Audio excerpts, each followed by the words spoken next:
বিতৰ্কত থকা দক্ষিণ কামৰূপৰ ছেমষ্টন কেচাৰৰ ধাৰাবাহিক বাতৰিৰ সম্প্ৰচাৰৰ পিছত উপস্থিত হ'ল পলাশবাৰী ৰাজহ চক্ৰ বিষয়া। প্ৰাতঃ টাইমৰ বাতৰিৰ পিছতে গা লৰিল প্ৰশাসনৰ।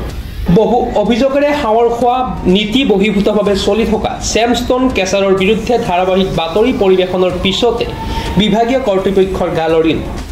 বিগত বহুদিন ধৰি বিতৰ্কত সোমাই পৰা ছেমষ্টন কেচাৰ বন্ধৰ দাবী তুলিছিল ৰাইজে। দক্ষিণ কামৰূপৰ পলাশবাৰীৰ ফুলগুৰিৰ এইটো ছেমষ্টন কেচাৰ। প্ৰায় 4 বছৰ পূৰ্বে স্থাপন কৰা হৈছিল এই কেচাৰটো। শেহতীয়াকৈ এই কেচাৰটোৰ বিৰুদ্ধে বিভিন্ন অভিযোগ উত্থাপন কৰিছিল ৰাইজে। বায়ু প্ৰদূষণ, শব্দ প্ৰদূষণৰ লগতে স্বাভাৱিক পৰিৱেশ বিনষ্ট তথা কৃষিভূমিসমূহৰ ক্ষতি কৰিছিল এই কেচাৰটোৱে। যোৱা 3 মাহ পূৰ্বেই প্ৰদূষণ চাৰ্টিফিকেটৰ মেদ উকলি যোৱাৰ পিছতো অহৰহ কাম চলিছিল কেচাৰটোত। ইফালে দিনে ৰাতিয়ে কেচাৰৰ পৰা নিৰ্গত হোৱা বিকট শব্দ, ধূলি আদিৰ ফলত অতিষ্ঠ হৈ পৰিছিল ৰাইজ। এই সন্দৰ্ভত সংবাদ মাধ্যমত বাতৰি প্ৰকাশ পোৱাৰ পিছত বন বিভাগ উপস্থিত হৈ কাম বন্ধ কৰিবলৈ নিৰ্দেশ দিছিল কেচাৰটোক। অৱশেষত আজি আবেলি উক্ত কেচাৰ পৰিদৰ্শন কৰে পলাশবাৰী ৰাজহ চক্ৰ বিষয়া ডক্টৰ অংকিতা শৰ্মাই। মই যোৱা কিছুদিনৰ পৰা এটা কমপ্লেইন পাই আছিলোঁ ছেমষ্টন ক্ৰেচাৰ্ছৰ ওপৰত, গতিকে আজি মই ফিল্ড ভিজিট কৰিব আহিছোঁ। এতিয়া তেওঁলোকৰ দেখিলোঁ বস্তু এতিয়াতো বন্ধই আছে ক্ৰেচাৰটো, গতিকে কি ক্লিয়াৰেঞ্চ আছে এইটোৰ ওপৰত এটা হিয়াৰিং দিয়া হ'ব। হিয়াৰিঙত ফৰেষ্ট ডিপাৰ্টমেণ্ট আৰু যোনে কমপ্লেইন দিছিলে আৰু এখেতসকলক মতা হ'ব। তাতে তেওঁলোকৰ যি যাৱতীয় তথ্য পাতি আছে আৰু যি কমপ্লেইন আছে সেইটো মুকলিমুৱাকৈ চবেই দেখা পাব। জানিব পাৰিছোঁ মাটিখিনি এতিয়ালৈকে যিহেতুকে এটা উদ্যোগ এটা স্থাপন, কিন্তু কথাটো হৈছে তাতে এডিঅ'ৰ ৰিপৰ্ট আছে যে যোৱা কিছু বছৰ ধৰি পেলাই ইয়াত খেতি বাতি হোৱা নাই বুলি, গতিকে সেইটো ৰিপৰ্ট আছে, কিন্তু তেওঁলোকৰ ৰিক্লাছটো এতিয়ালৈকে দেখা নাই।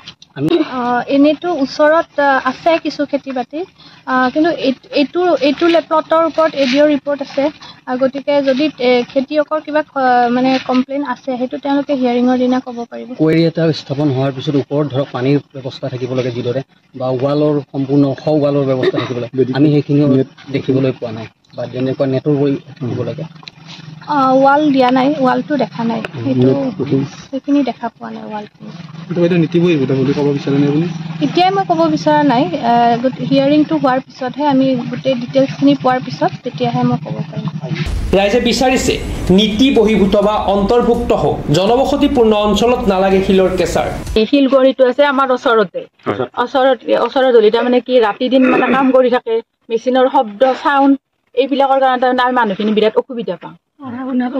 এতিয়া ল'ৰা ছোৱালীবিলাকে পঢ়িব নোৱাৰে, গধূলিলৈ তাৰমানে আন্ধাৰলৈ তাৰমানে থাকেই, কেতিয়াবা বহুত দেৰিলৈ থাকে কেতিয়াবা, আৰু ৰাতি মানে 10-11টাৰ পিছত ডাম্পাৰবিলাক চলি তাৰমানে কি কৰে মানে শিলবিলাক বগৰাই, তাৰপিছত শিলবিলাক বগৰালে আমাৰ ঘৰৰ শব্দ হয়, চাউণ্ড হয়, ঘৰবিলাক লৰি যায় একেবাৰে, ফাটিছেও বহুত ফাটিছে। সেইকাৰণে আৰু মানে খৰালি মাহ বিৰাট অসুবিধা হয়, খৰালি মাহ তাৰমানে কি ধূলি বালিবিলাক ঘৰৰ ভিতৰত সোমাই যায়, আমি একো মেলি দিব নোৱাৰোঁ, পানী থ'ব নোৱাৰোঁ, চব মানে লেতেৰা হৈ যায়। সেইকাৰণে আপোনালোকক অনুৰোধ জনাইছোঁ, আপোনালোকে যাতে এইখিনি কৰি দিয়ে, মানে বন্ধ কৰি দিয়ে।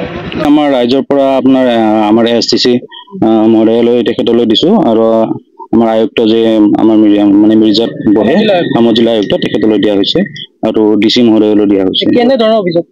আমাৰ ৰাইজৰ পৰা এইটো মানে বন্ধ হ'ব লাগে, আমাৰ অসুবিধা সেইখিনি লৈ কিনে আমি দিয়া হৈছিলে। এতিয়ালৈকে একো ব্যৱস্থা দেখা নাই। আহা বুলি শুনিছোঁ, কিন্তু আমাৰ ৰাইজলৈ কোনো কণ্টেক্ট কৰা নাই। আৰু এতিয়া তেখেতসকলে আশ্বাস দিছে যে আমি এইটো বস্তু চাম বুলি, ব্যৱস্থা ল'ম বুলি আশ্বাস দিছে। আমি এইটো বন্ধ হোৱাটো বিচাৰো। ৰাইজৰ অসুবিধা নহয়, সেয়া সত্য নহয়। তেখেতসকলে ৰাতি 2টা-3টা তেতিয়ালৈকে গাড়ী চলাই থাকে, আৰু আমি ওচৰত থকা মানুহখিনিয়ে গম পাওঁ। কোনো পধ্যে আমি কেঁচা নিবিচাৰোঁ। আমাৰ গাঁও পশ্চিম বৰপূৰ্ণিমা গাঁৱৰ ওচৰত আমি মানি ল'ব নোৱাৰোঁ। তেওঁলোকৰ পৰা মাত্ৰ 200 মিটাৰ মানতহে আছে, 200 মিটাৰ মান হ'ব। কিন্তু আৰু খৰালি মাহত যেতিয়া ধূলিটো আহে, আমাৰ ঘৰৰ ভিতৰত সোমাই বিচনা পত্ৰ, আঁঠুৱা পত্ৰ গোটেইবিলাক লেতেৰা হয়। তেতিয়া আমি শুব গ'লেও তাৰমানে এনেকৈ জোকাৰি দিলে ধূলাবিলাক আমাৰ নাকত পৰে। তাৰ কাৰণে আমাৰ অসুখ বহুত। এতিয়া আমাৰ কাহ চৰ্দিবিলাক হৈ আছে, মানে উপায় নাই। আৰু সৰু সৰু ল'ৰা ছোৱালীবিলাকতো আৰু বহুত কিবা কিবি হৈ আছে। ভৱিষ্যতে 30-25 বছৰ যদি এনেকৈ চলি থাকে, আৰু নতুন প্ৰজন্মৰ কি অৱস্থা হ'ব সেইটো একমাত্ৰ ভগৱান জানে। এই কেঁচাৰটোৰ পৰা আমাৰ এই অঞ্চলবাসী ৰাইজৰ খুব ক্ষতি হৈছে। চাওক, যেনেকুৱা চাউণ্ড ওলায় সেই চাউণ্ডত তিনিমহীয়া কেঁচুৱা 6 মহীয়া কেঁচুৱা 5 দিনীয়া কেঁচুৱা এই বাচ্চাবিলাকৰ মানে চিঞৰি উঠে এই চাউণ্ডত তেতিয়া এটা ক্ষতি আৰু গোটেই ভাৰতবৰ্ষত বা গোটেই পৃথিৱীতে এটা বস্তু মানে খুব এটা গুৰুত্ব দি দিছে চৰকাৰেও গুৰুত্ব দি দিছে যিটো প্ৰদূষণৰ পৰা মানে আমাৰ যিটো ক্ষতি হয় সেইবিলাক মুক্ত কৰাৰ কাৰণে চৰকাৰেও খুব এটা প্ৰচেষ্টা হাতত লৈছে এই কেঁচাৰটোৰ পৰা ধূলি মাকুটিৰ পৰা যিবিলাক মই আগৰবাৰে কৈছিলোঁ যে সেই খুব খোজুৱাই ধোঁৱাৰ দৰে হয় কুঁৱলী দিয়াৰ দৰে হয় তাত আপোনালোকক আৰু বুজাই ক'ব নালাগে নিশ্চয় আপোনালোকে বুজি পাইছে গতিকে সেয়েহে যিটো বস্তুৱে আমাক ক্ষতি কৰে সেই বস্তুটো আমাৰ ইয়াৰ পৰা স্থানান্তৰ হোৱাটো আমি বিচাৰোঁ নিউজ ডেস্ক ৰিপৰ্ট প্ৰাতঃ টাইম ডিজিটেল অসমৰ সংবাদ জগতখনৰ বাবে এক সুখৰ খবৰ আপোচবিহীন ৰাইজৰ কণ্ঠ সাপ্তাহিক কবচ পুনৰ এবাৰ অসমৰ ৰাইজৰ মাজলৈ স্বত্বাধিকাৰী প্ৰণীতা কলিতাৰ দ্বাৰা প্ৰকাশিত আৰু আপোচবিহীন একাংশ নপুৰণি অভিজ্ঞতাপুষ্ট সাংবাদিকৰ দ্বাৰা প্ৰচাৰিত তথা eco printing press Guwahati Katabari গড়চুকত মুদ্ৰিত সাপ্তাহিক কবচ এতিয়া অসমৰ বিভিন্ন প্ৰান্তত উপলব্ধ আমাৰ ঠিকনা মুখ্য কাৰ্যালয় অসম ফৰেষ্ট স্কুল হৰি মন্দিৰ পথ গুৱাহাটী আৰু উপ কাৰ্যালয় Kalita market Bijoynagar Kamrup Assam mobile number হৈছে 9435114666 7002472813 আমাৰ ইমেইল আইডি হৈছে kobos2025@gmail.com